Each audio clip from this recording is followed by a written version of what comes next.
The diplomatic vessel, Serenity's dawn, moved through the star-filled darkness of space with quiet grace. Its hull gleamed silver against the black void, unmarked by weapons or threatening designs. Inside the ship's main conference room, Ambassador Lee Min-ho sat at a polished table, reading through diplomatic reports on his datapad. His face showed the calm patience that had made him famous throughout the galaxy. "Another complaint from the Thrakari Empire," said his assistant, Jin Yunji, as she placed a cup of tea beside his elbow. "They claim our mining operations on Kepler-7 are disturbing their spiritual sites." Lee Min-ho sipped his tea and nodded slowly. "Kepler-7 has been a human colony for 80 years. The Thrakari have never mentioned spiritual sites before." He paused, thinking. "Schedule a meeting with their ambassador.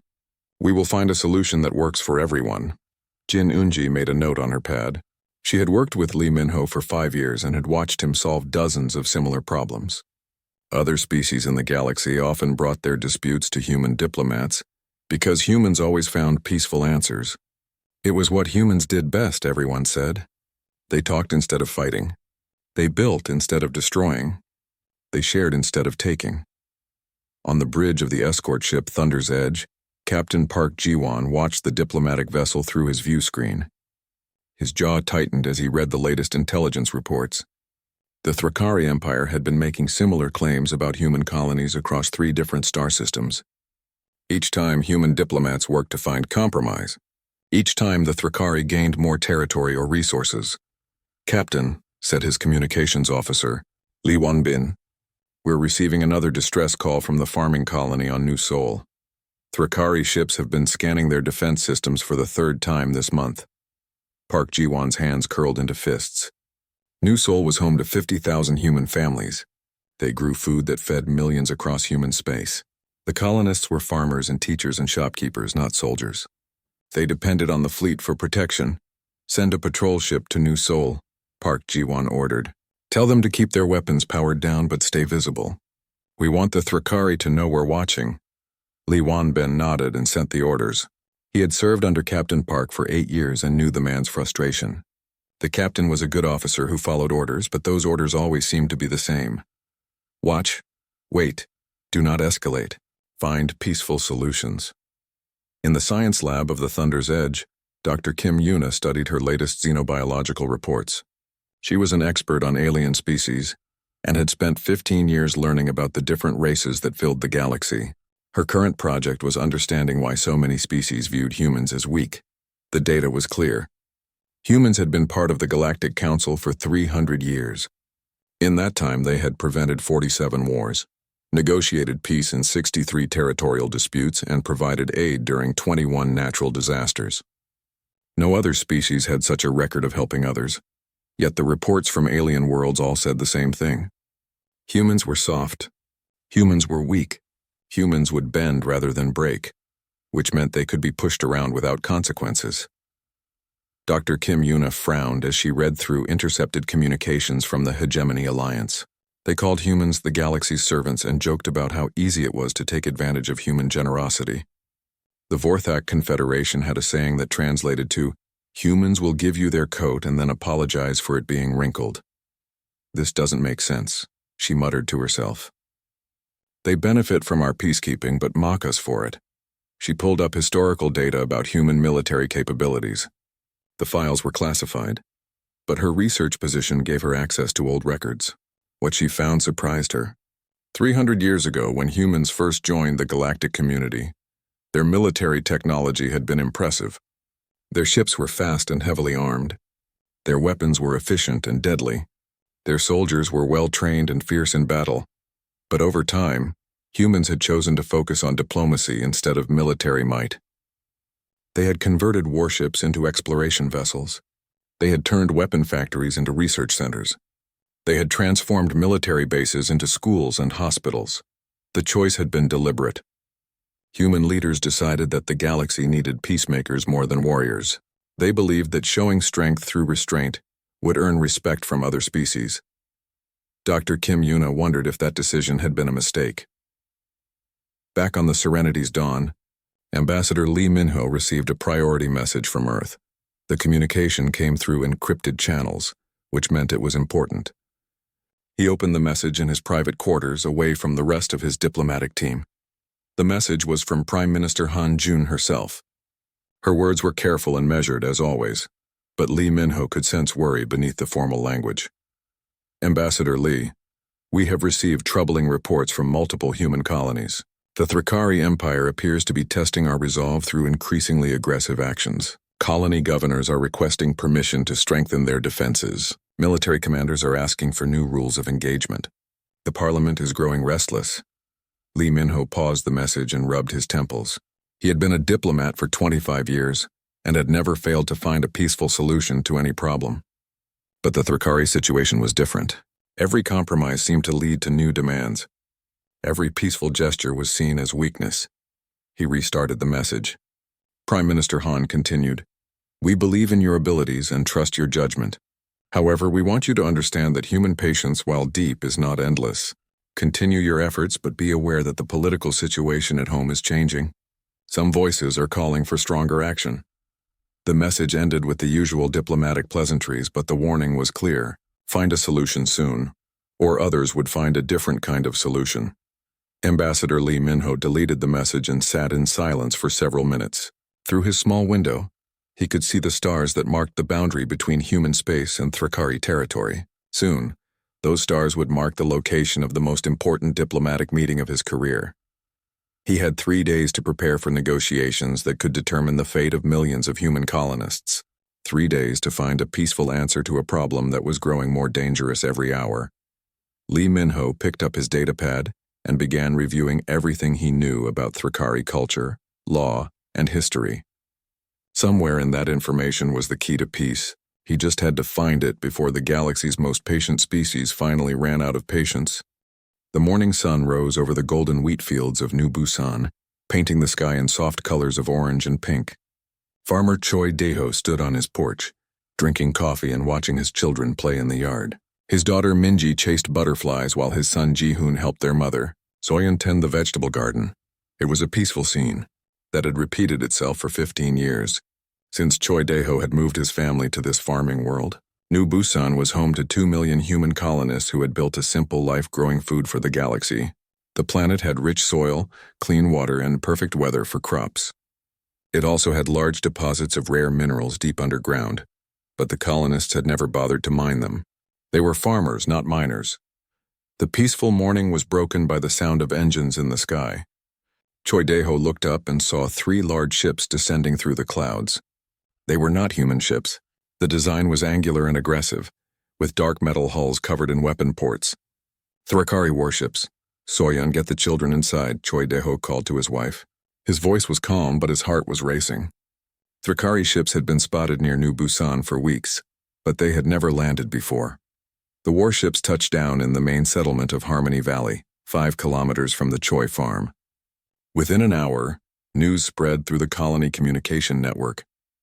The Thrakari had declared New Busan to be their territory.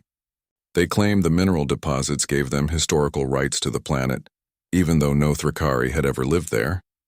Colony Governor Park Sun-mi called an emergency meeting in the town hall. The building was packed with worried colonists who had left their farms and shops to hear what was happening. Governor Park stood at the front of the room, trying to project confidence she did not feel. "The Thrakari have given us 72 hours to evacuate the planet," she announced. The room erupted in angry voices. Families had lived on New Busan for over a century. They had built homes, schools, and communities. This was their world. "What about Earth?" shouted someone from the back of the room. "What about the fleet? They have to protect us." Governor Park held up her hands for quiet. "I have sent urgent messages to the Terran Defense Force and to our diplomatic corps. Ambassador Lee Minho is meeting with the Galactic Council as we speak. We are not abandoned." But privately, Governor Park was not so sure. She had read the reports about other human colonies facing similar demands. In most cases, the humans had negotiated some kind of compromise. They had shared mining rights or relocated to other areas of their planets. Sometimes they had given up territory entirely to keep the peace. The problem was that New Busan was different. This planet was home to the largest agricultural operation in human space. The food grown here fed dozens of other worlds. There was nowhere else for 2 million people to go, and no other planet could replace what New Busan produced. Meanwhile, on the diplomatic station orbiting Nexus Prime, Ambassador Lee Minho prepared for the most important meeting of his career. The Galactic Council chamber was a massive circular room with seats for representatives from 47 different species. At the center sat Council Speaker Vorthak, a towering alien with gray skin and 4 arms. The Thrakari ambassador, a female named Cathara, spoke first. Her voice was harsh and commanding as she explained her people's claim to New Busan. According to Thrakari law, any planet containing their sacred minerals belonged to them, regardless of who currently lived there. The minerals on New Busan were needed for their religious ceremonies and could not be shared with outsiders. Ambassador Lee Minho listened carefully, taking notes and controlling his growing anger. The Thrakari claim was obviously false. Their people had no historical connection to New Busan, and they had never mentioned sacred minerals during previous negotiations about other planets. When his turn came to speak, Lee Minho stood and addressed the council with his usual calm dignity. Honored council members, the human colony on New Busan has existed for 103 years. 2 million citizens have made this planet their home. They are peaceful farmers who have never threatened anyone. Forcing them to evacuate would be an act of cruelty that serves no legitimate purpose. Council Speaker Vorthak leaned forward in his chair. Ambassador Lee, the Thrakari claim is supported by their traditional laws. Surely the humans can relocate to another world. Your species is known for being adaptable and understanding. The words stung because Lee Minho knew what they really meant. Humans were known for giving in when other species made demands. They were known for finding compromises that usually favored their opponents. They were known for being weak. With respect, Council Speaker, there is no suitable planet available for relocation. New Busan feeds the populations of 12 human worlds. The economic and humanitarian consequences of evacuation would be severe. Ambassador Cathara made a dismissive gesture with one of her clawed hands. The Thrakari Empire has offered fair compensation for the inconvenience. The humans should be grateful for our generosity. Generosity? Lee Minho felt his careful diplomatic training strain against rising anger. You offer to pay us for our own planet while forcing our people from their homes? The planet belongs to the Thrakari, Cathara replied coldly. We are being more patient with the human trespassers than they deserve. Council Speaker Vorthak nodded approvingly. The Thrakari position seems reasonable. Ambassador Lee, surely your people can find a compromise. Humans are famous for their willingness to negotiate. Lee Minho looked around the chamber at the faces of the other council members. He saw indifference, amusement, and barely concealed contempt. None of them cared about the human colonists on New Busan. None of them saw the Thrakari demands as unreasonable. They all expected the humans to give in, just like they always did. I must request a recess to consult with my government, Lee Minho said formally. Of course, Council Speaker Vorthak replied with what might have been a smile. But please do not take too long. The Thrakari are not known for their patience, unlike your own people. The chamber filled with alien laughter. Lee Minho walked out with his dignity intact, but inside he felt something he had never experienced in 25 years of diplomatic service. He felt the first stirrings of rage. Back on his ship, Lee Minho composed a carefully worded message to Earth. He explained the situation and the Council's response. Then he added a personal note that would change the course of galactic history. Prime Minister Han, I have served the cause of peace for my entire career, but I must tell you that the galaxy does not see our patience as wisdom. They see it as weakness. They expect us to surrender our people and our worlds whenever it becomes convenient for them. The time for endless compromise may be ending. He sent the message and sat back in his chair. Outside his window, the lights of Nexus Prime twinkled like stars. Soon those lights might see something they had never seen before. Humanity with its patience finally exhausted. The 72-hour deadline expired at noon on a Tuesday. Joy Deho stood in his wheat field, holding a modified plasma cutter that could serve as a weapon if needed. Around him, 50 other farmers and shopkeepers from his district had gathered with whatever tools they could find. None of them were soldiers, but they were not leaving their homes without a fight. In the sky above, 12 Thrakari attack ships circled like metal vultures, their weapons charged with ominous humming sounds that made the children cry, and the adults gripped their improvised weapons tighter. The colonists had built defensive positions around Harmony Valley, using farm equipment and mining machinery, but everyone knew it would not be enough. Governor Park Sun-mi broadcast one final message from the Capitol building. To all citizens of New Busan, Earth has not abandoned us. The diplomatic process continues. Hold your positions and protect your families. Help will come. She did not sound convinced by her own words. The Thrakari attack began at 12:17 p.m. local time. Energy beams lanced down from orbit, destroying the colony's communication arrays and power stations. The first ground assault wave consisted of 500 Thrakari soldiers in powered armor. Supported by hover tanks and aerial drones, Choi Dae-ho and his neighbors opened fire with their converted farming tools. The plasma cutters designed for harvesting grain tore through Thrakari armor with surprising effectiveness. Mining charges meant for clearing rocks created devastating explosions among enemy formations. Industrial lifters became improvised tanks carrying groups of armed colonists, but the farmers were outnumbered 10-1, and their makeshift weapons could not match military-grade equipment for long. By evening, half the human defenders were dead or wounded. The Thrakari had captured most of Harmony Valley and were advancing toward the outer farming districts. Choi Dae-ho helped carry wounded colonists to a medical station set up in an old grain warehouse. His daughter Minji bandaged injuries with torn cloth, while his wife Soyeon distributed water and ammunition to the surviving defenders. Even the children were helping however they could. "Dad, are we going to die?" his son Ji-hoon asked quietly. Choi Dae-ho looked at his boy's serious face and felt his heart break. "I don't know, son, but we're not giving up. This is our home."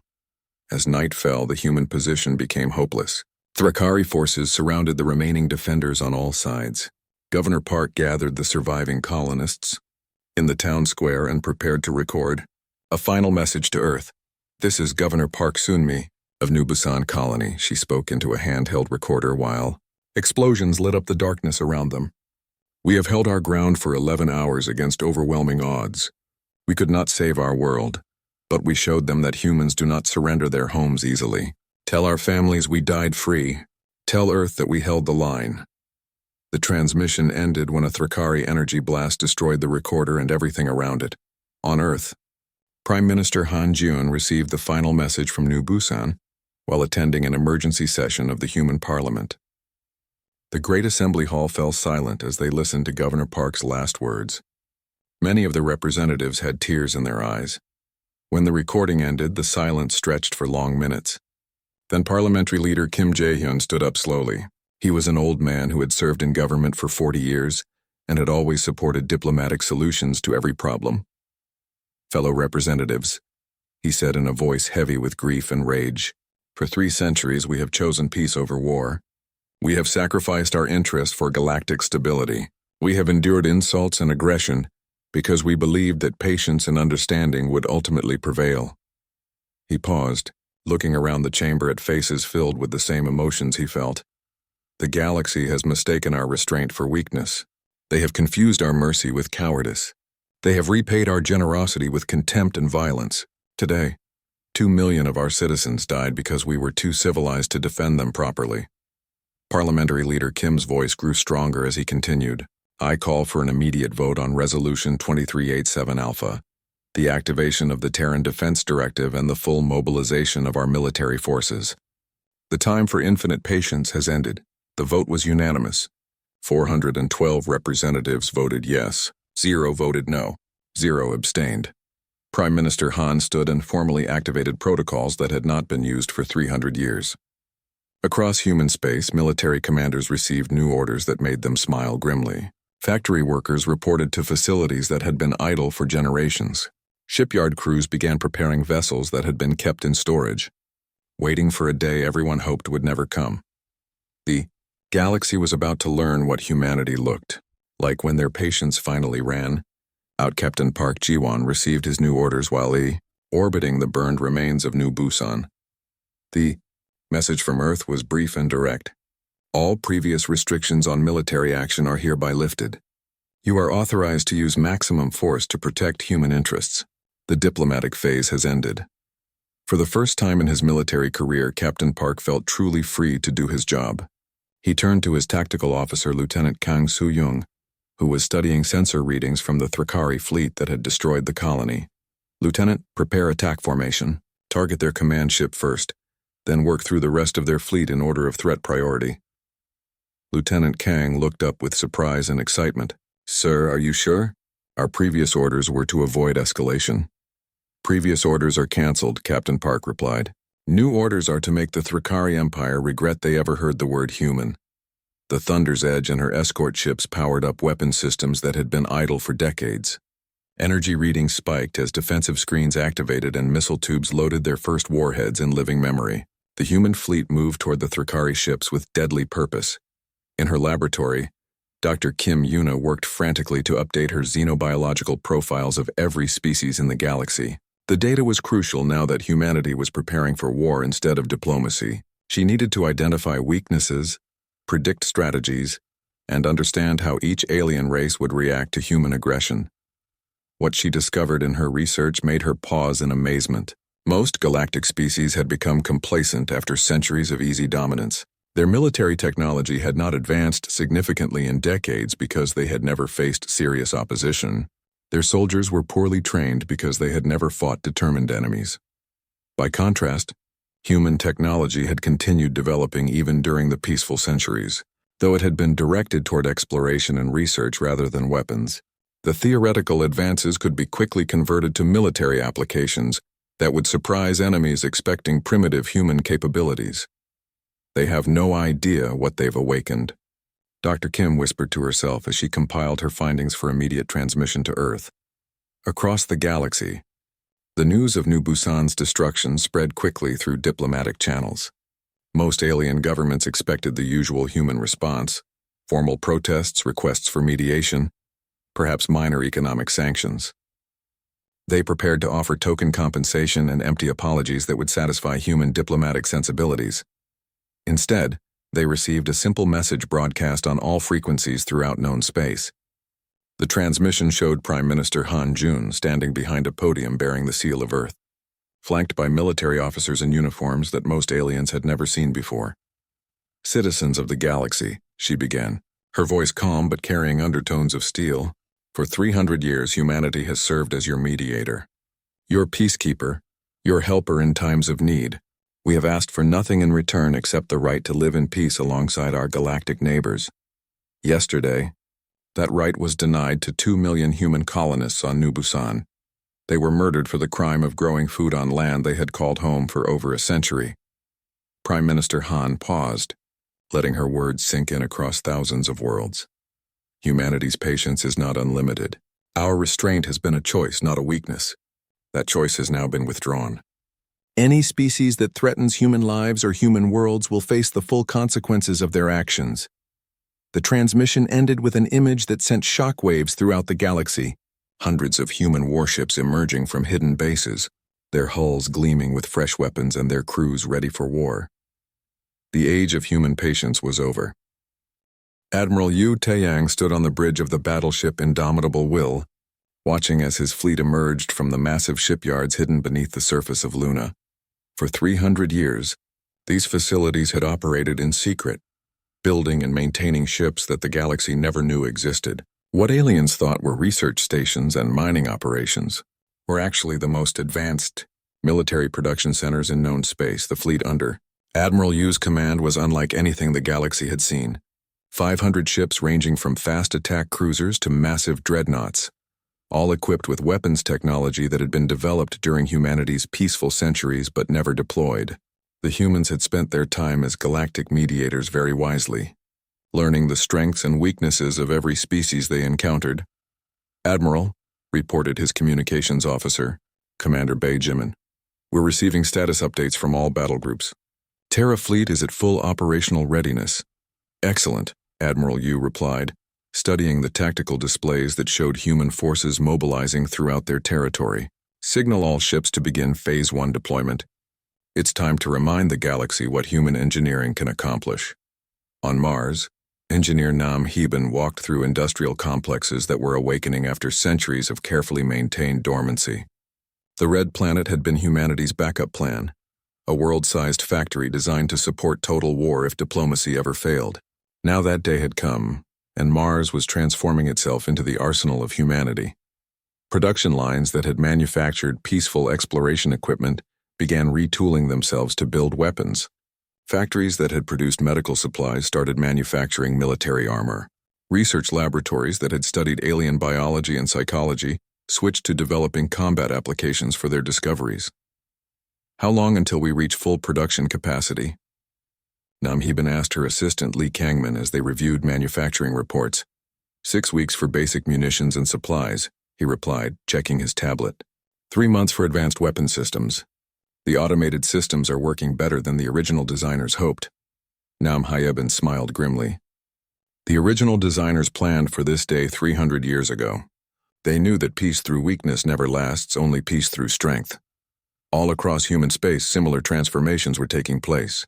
Merchant vessels revealed hidden weapon systems and military-grade armor. Trading posts activated defensive turrets and shield generators. Research stations extended massive sensor arrays that could track enemy movements across dozens of star systems the galaxy watched in, growing alarm as humanity's true capabilities became visible for the first time in centuries. What they had dismissed as a weak, peaceful species was revealing itself to be a sleeping giant with fangs. On Nexus Prime, the Galactic Council convened an emergency session. Council Speaker Vorthak paced nervously in front of his assembled colleagues, reading reports that grew more disturbing by the hour.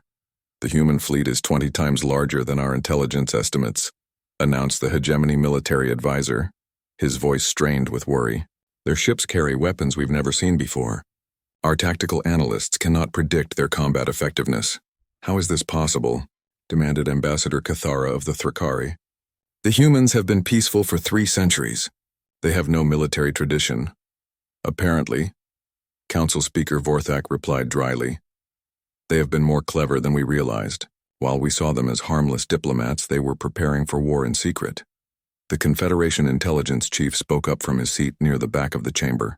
Our operatives report that human industrial capacity is 50 times greater than public records indicated. They have been deliberately concealing their true economic and technological strength. A worried murmur ran through the assembled aliens. For generations, they had based their military planning on the assumption that humans were a minor power with limited resources. If those assumptions were wrong, then every strategic calculation in the galaxy needed to be revised. What are the humans demanding? Asked the representative from the Axiom Collective Council. Speaker Vorthak activated a holographic display showing the latest human diplomatic communications. They want the immediate withdrawal of all Thrakari forces from former human territory. They want reparations for the destruction of New Busan. They want formal recognition of human sovereignty over all their claimed worlds. Those demands are reasonable, observed the neutral zone mediator. Perhaps we can negotiate a settlement. The humans have stopped negotiating, Council Speaker Vorthak replied grimly. They are giving orders now, and they have the fleet strength to enforce those orders. Meanwhile, Ambassador Lee Minho prepared for what might be his final diplomatic mission. He had requested one last meeting with the Galactic Council, not to negotiate but to deliver humanity's ultimatum. His assistant Jin Yunji helped him review the speech he would give, though both of them knew the words would be mere formality. Ambassador, Jin Yunji said quietly, do you think we're doing the right thing? War will cause tremendous suffering. Lee Minho considered the question carefully. For 300 years we tried to prevent suffering through patience and compromise. The result was that our own people suffered while others prospered from our weakness. Sometimes the only way to preserve peace is to demonstrate that war would be too costly for aggressors to consider. He looked out the window of his ship at the space station where he had spent so many years seeking diplomatic solutions to galactic problems. The council members laugh at human patience behind our backs. They take our aid and protection for granted. They assume we will always choose compromise over confrontation. Today they learn that our patience was a gift, not a weakness, and that gift has conditions. On the bridge of the Thunder's Edge, Captain Park Jiwon received tactical updates from across human space. The mobilization was proceeding faster than anyone had expected. 3 centuries of careful preparation were paying dividends as dormant military systems activated with smooth efficiency. Captain, reported Lieutenant Kang Soo-young, long-range sensors are detecting Thrakari reinforcements moving toward the former New Busan system. Should we intercept? Negative, Captain Park replied. Let them come. I want them to see what happened to their first fleet before we destroy the second one. Fear is a weapon too, and we need the galaxy to understand what defying humanity costs. Dr. Kim Yuna worked around the clock in her laboratory, analyzing intelligence reports about alien military capabilities. Her xenobiological expertise was crucial for planning effective attacks against species with different physiologies and psychology than humans. The Thrakari rely heavily on intimidation tactics, she reported to Admiral Yu during a secure video conference. Their warrior culture values dramatic gestures and personal combat over strategic thinking. They will likely respond to our ultimatum with a show of force rather than careful consideration. Good, Admiral Yu replied. Predictable enemies are easier to defeat. What about their allies? The Hegemony Alliance will wait to see how the first battle goes before committing forces. They're calculating politicians, not warriors. If we defeat the Thrakari decisively, the Hegemony will likely abandon them to save themselves. Dr. Kim's analysis proved accurate. Within hours of receiving humanity's ultimatum, the Thrakari Empire announced that it would not withdraw from any human worlds. Instead, they mobilized their Grand Fleet, a force of 3,000 ships that had dominated the Outer Rim for 50 years. The Thrakari Admiral Gothrak broadcast a response that was distributed throughout the galaxy. The Thrakari Empire does not surrender to threats from inferior species. The humans will learn that their words carry no weight without the strength to back them up. Our fleet will demonstrate the price of defying Thrakari authority. Admiral Yu read the Thrakari response while standing in the war room of his flagship. Around him, holographic displays showed the positions of human and alien fleets across dozens of star systems. The tactical situation was clear. The Thrakari were gambling everything on one massive battle that would either confirm their dominance or destroy their military power forever. Send a message to all human battle groups, Admiral Yu ordered. Operational Phase 2 is now active. All ships are to proceed to the Kepler system for fleet engagement. It's time to show the galaxy what 300 years of hidden preparation can accomplish. The greatest space battle in galactic history was about to begin, and humanity was finally ready to fight with their full strength instead of diplomatic half-measures. Engineer Nam Hibin watched from Mars as the last of the human fleets departed for battle. The industrial facilities around her were working at maximum capacity, producing replacement parts and ammunition for the coming fight. Everyone knew that this battle would determine whether humanity continued to exist as an independent species or became slaves to alien empires. The next few days will change everything, she said to her assistant Li Kangmin as they watched the ships disappear into hyperspace. Do you think we'll win? He asked. Nam Hibin smiled with quiet confidence. The Thrakari are about to discover that there's a big difference between defeating peaceful farmers and HFY.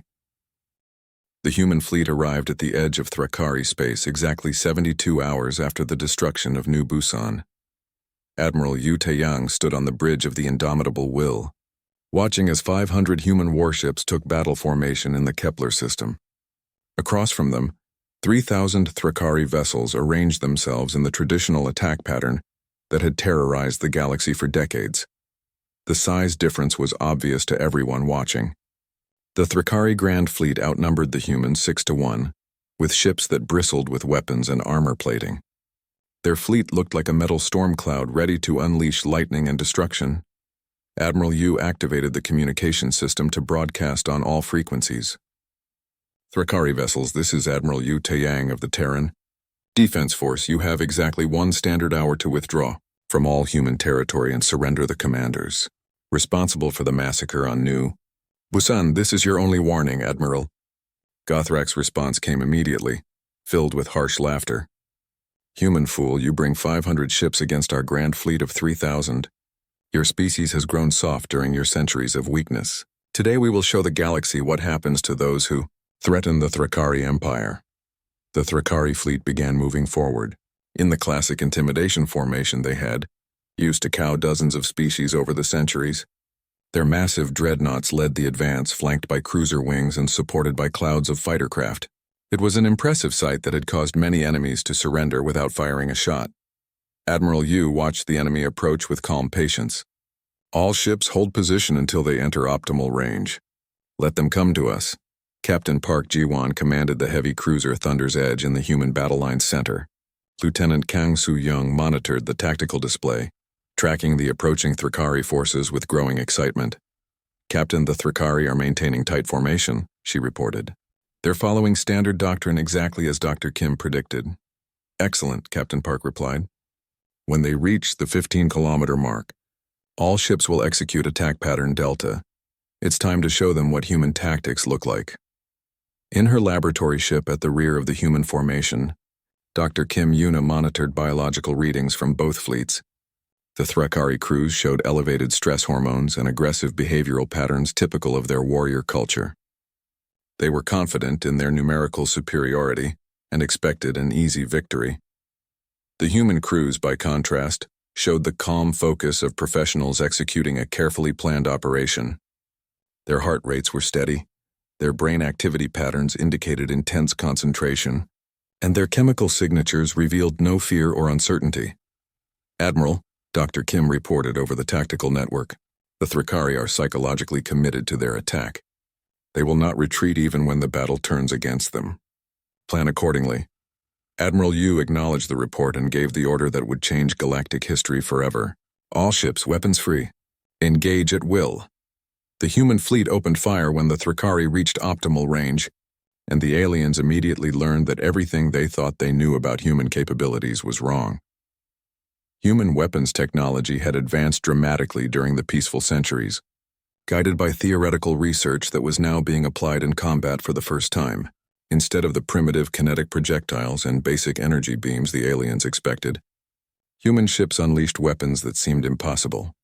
Quantum torpedoes phased through Thrakari shields without touching them, then exploded inside enemy ships with devastating effect. Gravity beam projectors crushed enemy vessels like invisible hands, compacting meters of armor plating into twisted metal. Nanite swarm missiles ate through hull plating at the molecular level, leaving Thrakari ships riddled with holes too small to see but too numerous to seal. The first wave of Thrakari dreadnoughts simply vanished under the human assault. Ships that had dominated battlefields for decades were reduced to expanding clouds of debris in seconds. The alien formation, so impressive moments before, began to collapse as vessels fled in panic or were destroyed before they could react. Captain Park watched his tactical display with grim satisfaction as Thunder's Edge eliminated target after target. "Lieutenant Kang, how are our ammunition reserves?" "Still at 90% capacity, sir," she replied with amazement. "The new weapons are incredibly efficient. We're destroying enemy ships faster than we're using up our supplies." The battle that the Thrakari expected to last hours was effectively over in 20 minutes. Admiral Gothrak's Grand Fleet, the pride of their empire, was reduced to scattered survivors fleeing toward the edge of the system. Less than 200 Thrakari ships remained combat effective out of the original 3,000. Admiral Yu surveyed the battlefield with no satisfaction, only determination to complete the mission. "All ships pursue the survivors. I want no Thrakari vessel to escape this system with the ability to fight another battle." The human fleet divided into hunting groups, chasing down fleeing enemies with methodical precision. Captain Park's Thunder's Edge cornered Admiral Gothrak's flagship near the system's outer planets, ending the battle with a concentrated barrage that left no survivors. When the fighting finally stopped, space around Kepler was filled with the debris of what had once been the most feared fleet in the galaxy. The human ships remained in perfect formation, barely damaged despite facing overwhelming numerical odds.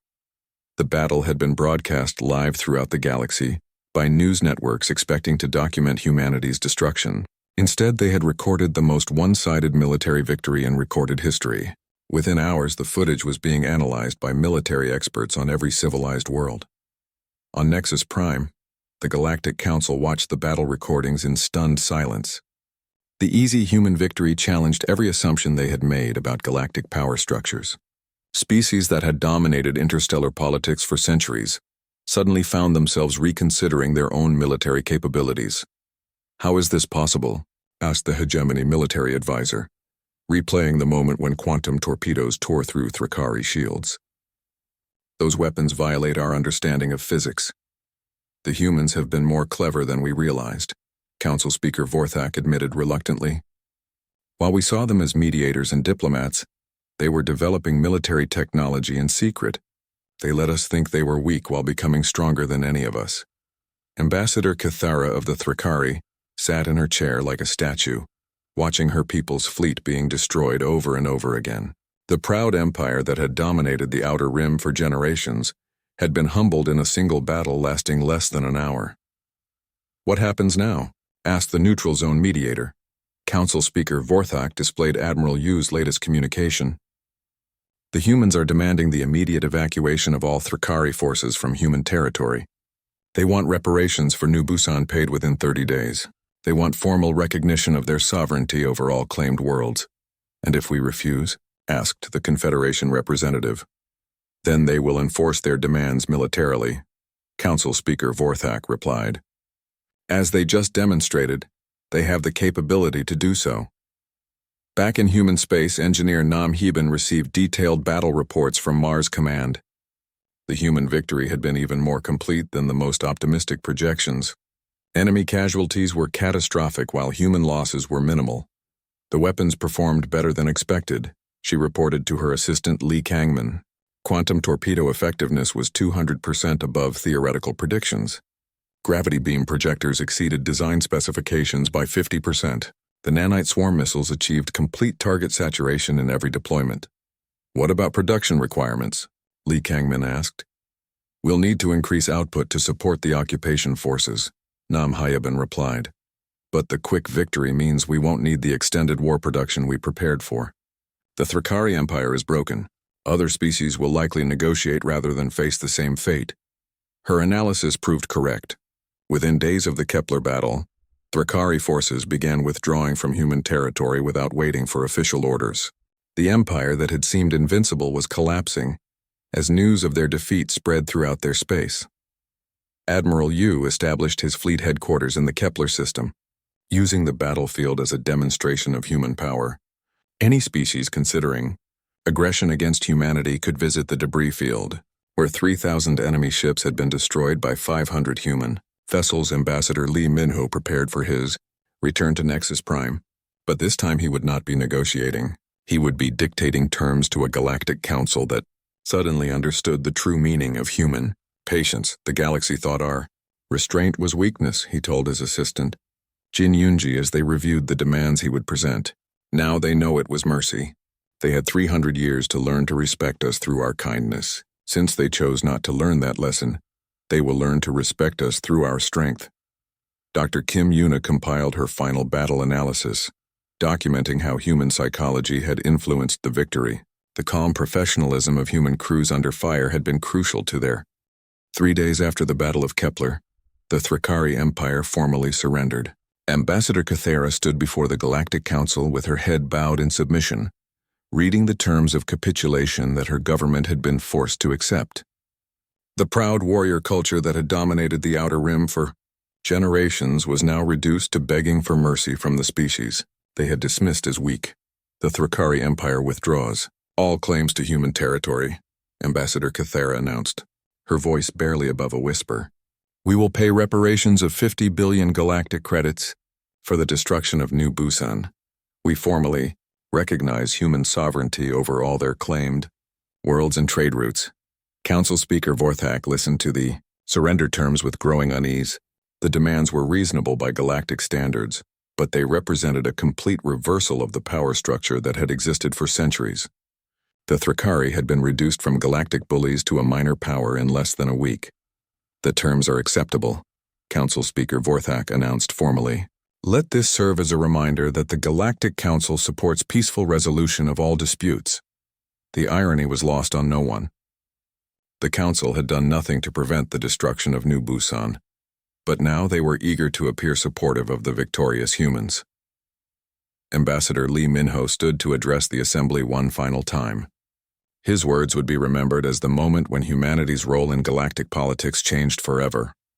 "Honored council members, for 300 years humanity has served as your mediator, your peacekeeper, your helper in times of crisis. We did this not because we were weak, but because we believed in the possibility of a galaxy where different species could coexist in peace." He paused, looking around the chamber at faces that now showed respect instead of contempt. "Recent events have taught us that some species only understand strength. Therefore, humanity will continue to serve the cause of galactic peace, but we will do so from a position of demonstrated power, rather than assumed weakness. Any species that threatens human citizens or human worlds will face immediate and overwhelming retaliation.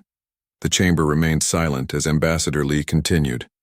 However, to those species that respect our sovereignty and deal with us honestly, humanity offers the same friendship and cooperation we have always provided. Peace through strength, diplomacy through respect. This is our new doctrine. The applause that followed was genuine, though it carried undertones of fear that had never existed before. The galaxy's former mediators had become its newest major power, and everyone was still adjusting to the implications. On New Busan, now liberated and under reconstruction, farmer Choi Dae-ho walked through wheat fields that were growing again. The Thrakari occupation had lasted only 3 days, but the damage to the colony's infrastructure had been extensive. Human engineering corps were working around the clock to rebuild what had been destroyed. His family had survived the battle in the emergency shelters, along with most of the colonial population. The Thrakari, focused on claiming the planet's mineral resources, had not bothered to hunt down every civilian. It was a mistake that had cost them their empire. "Dad, look," his daughter Minji called out, pointing to the sky where human patrol ships moved in steady formation. "They're protecting us now." Choi Dae-ho nodded, watching the sleek vessels that represented humanity's new military doctrine. These were not the converted exploration ships that had guarded the colony before. These were warships built for one purpose: ensuring that no human world would ever face destruction alone again. Governor Park Sun-mi had survived the battle and was now overseeing the colony's reconstruction. She stood in the rebuilt town hall, reading reports about the new defensive installations being constructed throughout human space. Orbital defense platforms around every major world, she told her assistant. Military bases in every sector. Patrol fleets with authority to engage any threat without waiting for diplomatic approval. The old days of hoping for protection are over. Admiral Yu Taiyang established his headquarters on the fortress world of Gibraltar Station, a massive military complex that had been hidden in an asteroid field for 2 centuries. The station served as command center for humanity's new strategic doctrine, peace through overwhelming deterrence. "How many species have requested formal treaties since Kepler?" he asked his staff during the morning briefing. 47, sir," reported his intelligence officer. "Everyone wants to be officially recognized as a friend of humanity. No one wants to risk being seen as a potential threat." Admiral Yu smiled grimly. "Fear can be more effective than friendship, but friendship backed by fear is the most effective of all. Grant the treaty request to any species with clean records. Let them know that humanity rewards cooperation." Dr. Kim Yuna published her complete analysis of the galactic political transformation in the Journal of Xenobiological Studies. Her paper, titled The Psychology of Power, Transition in Multi-Species Societies, became required. Reading at diplomatic academies throughout known space, the human victory at Kepler was not just military, she wrote. It was psychological.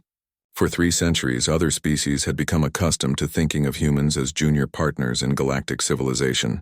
The destruction of the Thrakari Grand Fleet forced every species to reconsider their assumptions about human capabilities and intentions. Her research showed that humanity's long period of restraint had actually been crucial to their eventual success. By spending centuries as mediators and peacekeepers, humans had learned the weaknesses and motivations of every major galactic power. When war finally came, they fought with perfect knowledge of their enemies, while their enemies knew almost nothing about true human capabilities. Engineer Nam Hyeben oversaw the conversion of Mars from a secret military production center to an open symbol of human industrial might. The Red Planet's factories now operated at full capacity, but instead of hiding their output, they proudly displayed the ships and weapons that protected human space. "Transparency is our new policy," she explained to visiting alien diplomats who toured the facilities. "We want everyone to see exactly what we're capable of producing. Deterrence only works if potential enemies understand the consequences of aggression." The tours had their intended effect. Military analysts from dozens of species reported back to their governments that humanity's industrial capacity was at least 10 times greater than previous estimates. The implications were clear. Any war against humanity would be a war of attrition that the humans would ultimately win. Captain Park Ji-won commanded the new patrol fleet responsible for protecting the former New Busan system. His ships conducted regular exercises that were deliberately visible to long-range sensors from neighboring systems. The message was simple. Human space was now defended by forces capable of crushing any invasion. Lieutenant Kang Soo-young had been promoted to commander and served as his tactical officer. She coordinated with other patrol fleets throughout human territory, maintaining a defensive network that could respond to any threat within hours instead of days. Any ships requesting permission to transit human space? Captain Park asked during his daily briefing. 73 today, sir. Commander Kang replied. All commercial vessels with proper documentation. No military ships have approached our borders since Kepler. The transformation was complete. Human space, once seen as an easy target for aggressive expansion, was now avoided by any species with hostile intentions. The patrol fleets rarely needed to fire their weapons. Their mere presence was enough to deter potential threats. Ambassador Lee Min-ho returned to Earth to receive honors for his service during the crisis. Prime Minister Han Jun presented him with the Order of Galactic Service, humanity's highest diplomatic award. Your patience and professionalism during those final negotiations gave our military time to prepare, she told him during the ceremony. You helped ensure that when humanity finally went to war, we did so from a position of maximum advantage. Lee Min-ho accepted the honor with characteristic humility. I simply did what diplomats have always done. I bought time for wiser minds to find solutions. The difference was that this time, the solution was military rather than political. In his retirement speech, he offered words that would be quoted throughout the galaxy for generations. Patience is not weakness when it serves a purpose. For 300 years, humanity demonstrated patience while secretly preparing for the day when patience would no longer be enough. That day came and we were ready. The galaxy still remembers the Battle of Kepler. It remembers the moment when humanity's patience reached its limit, and the sleeping giant finally awakened. Most importantly, it remembers the lesson that peaceful species are not necessarily weak species. They are simply species wise enough to choose their battles carefully, and when they finally choose to fight, they fight to win.